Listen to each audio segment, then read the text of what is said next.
This past week I was teaching a group about adoration in prayer, and someone came up to me and said, when I first came to Christ, I didn't know you could actually ask for things.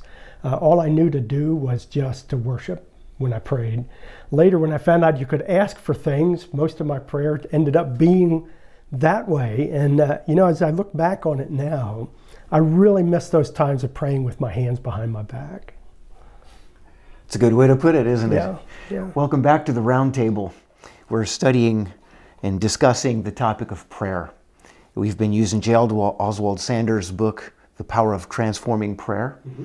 And we are using the acrostic ACTS, which stands for Adoration, Confession, Thanksgiving, and today's topic is supplication. It's a big word. We don't normally use that word, but it means to ask. And this is taken from Philippians chapter 4, verses 6 and 7. Do not be anxious about anything, but by prayer and supplication, with thanksgiving, let your requests be made known to God. And the peace of God, which surpasses all understanding, will guard your hearts and minds in Jesus Christ.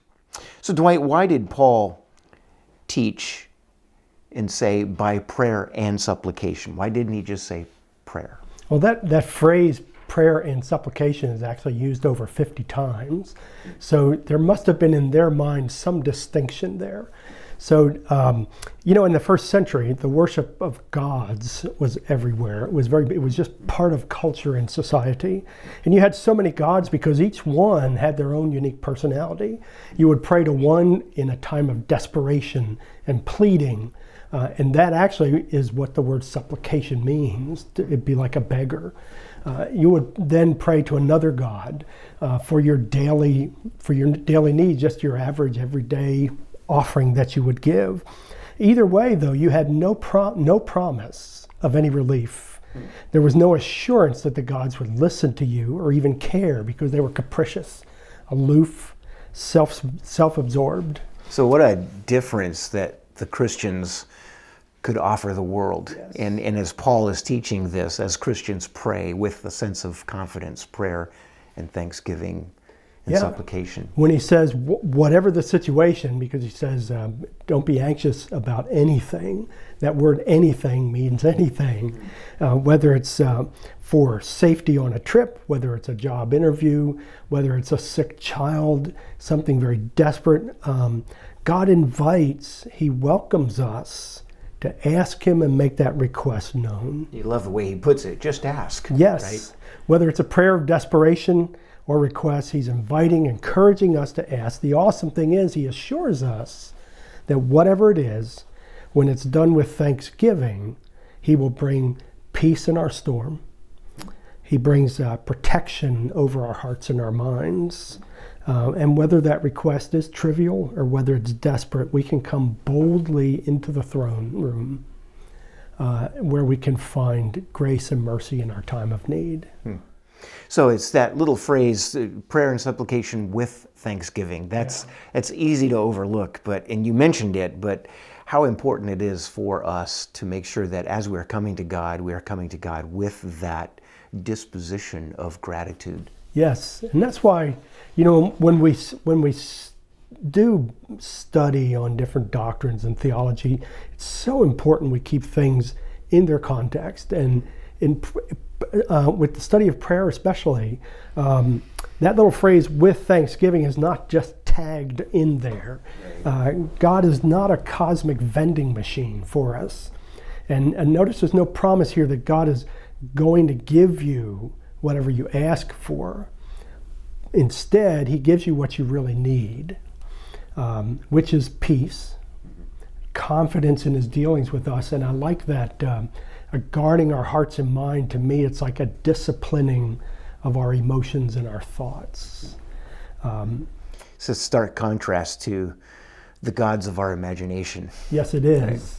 Right? When they prayed to them, if it was with gifts and with sacrifices, I give you this and I expect something in return. I offer you this gift and I expect something in return. So when that doesn't come through, I feel this being slighted, or the gods are very capricious. And you can understand how people would get to where they resent God almost because I asked for this and I didn't get it. Or I offered, God, I gave you this. I kind of expected this in return in my prayers. But praying with thanksgiving is just the opposite of that.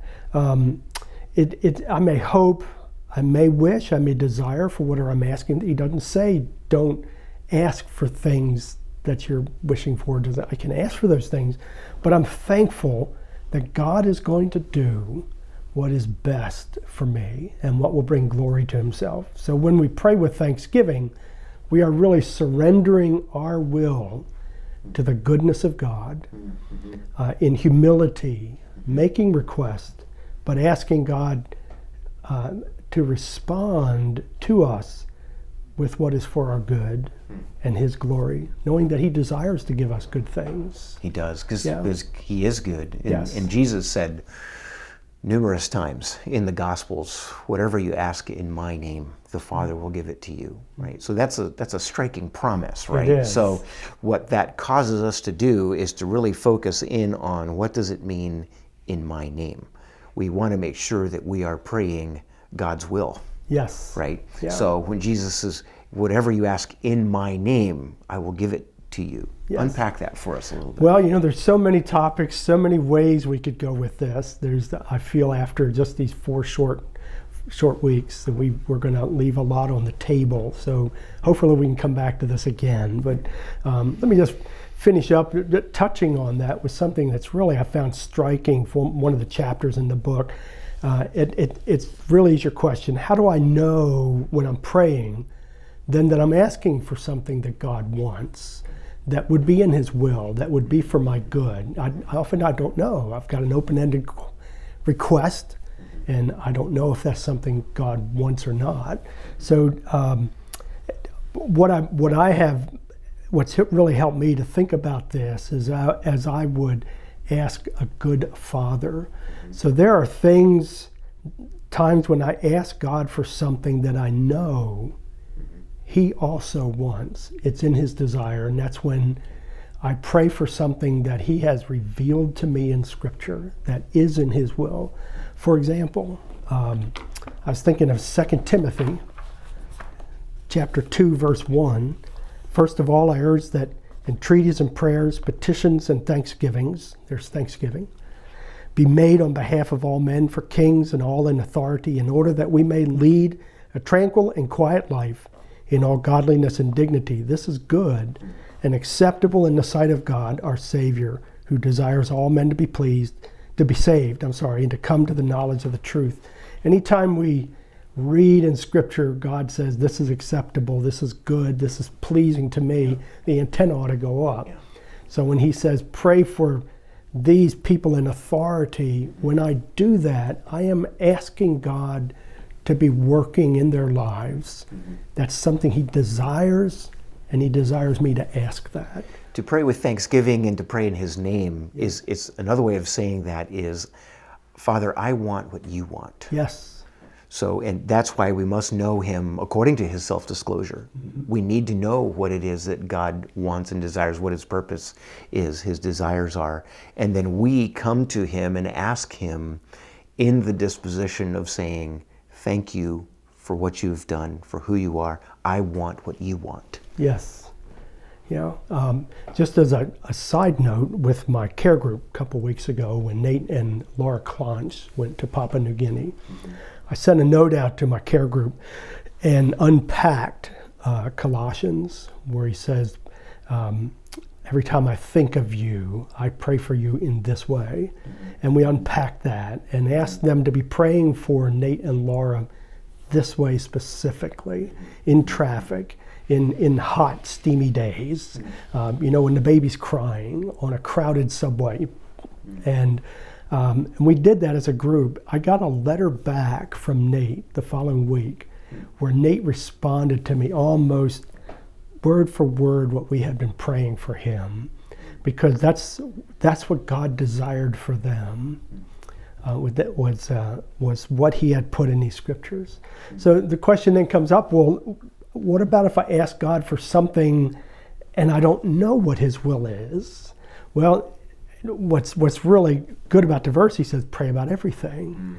He invites us to ask. He doesn't say, don't ask me about these things. Sometimes we just need to ask for wisdom. Just ask for wisdom. Yeah. I mean, need to ask, help me in the midst of this job interview. I don't know if I'm going to get the job or not, but help me in this job interview.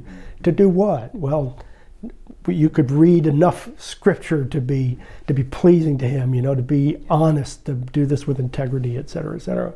And I like when Jesus himself gave the example of the woman who went to a judge pleading for his intercession, and he ignored her, and she went back and back and back over and over until finally the judge answered her.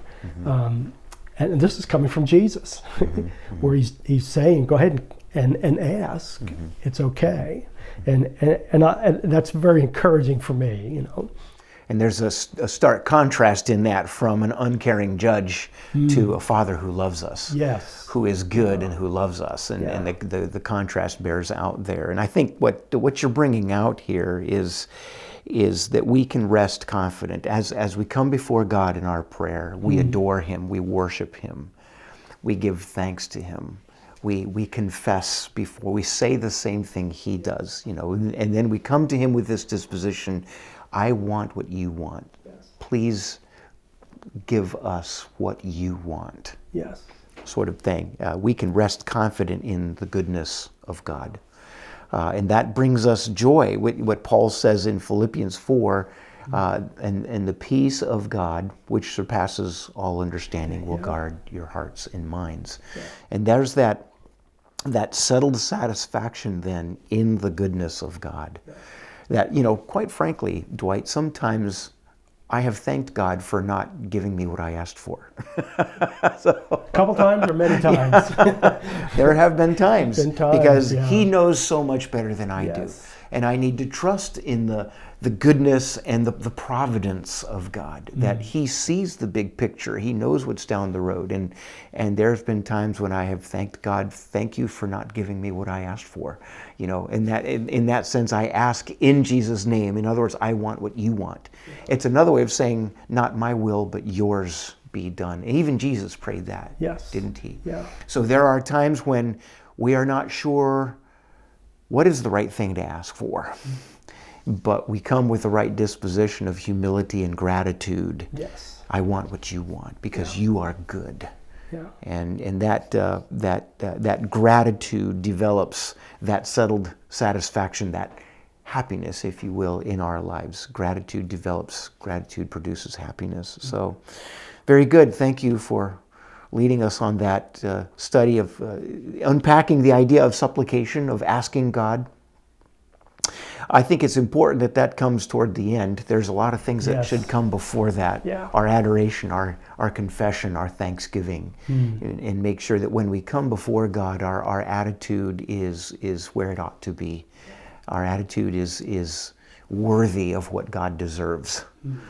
And then we end with that supplication. So I hope this has helped you develop a more meaningful and enriching prayer life.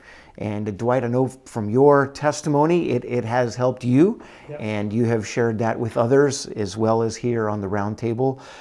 Thank you for leading us in that, and we do appreciate it. And it's been a pleasure. I've enjoyed it. Yeah. We're grateful for the great joy and high privilege that we have to come boldly before the throne of grace to find help in time of need. Yes. So thank you for leading us. Thank you for joining us at the Roundtable Bible Study. We look forward to seeing you again next time.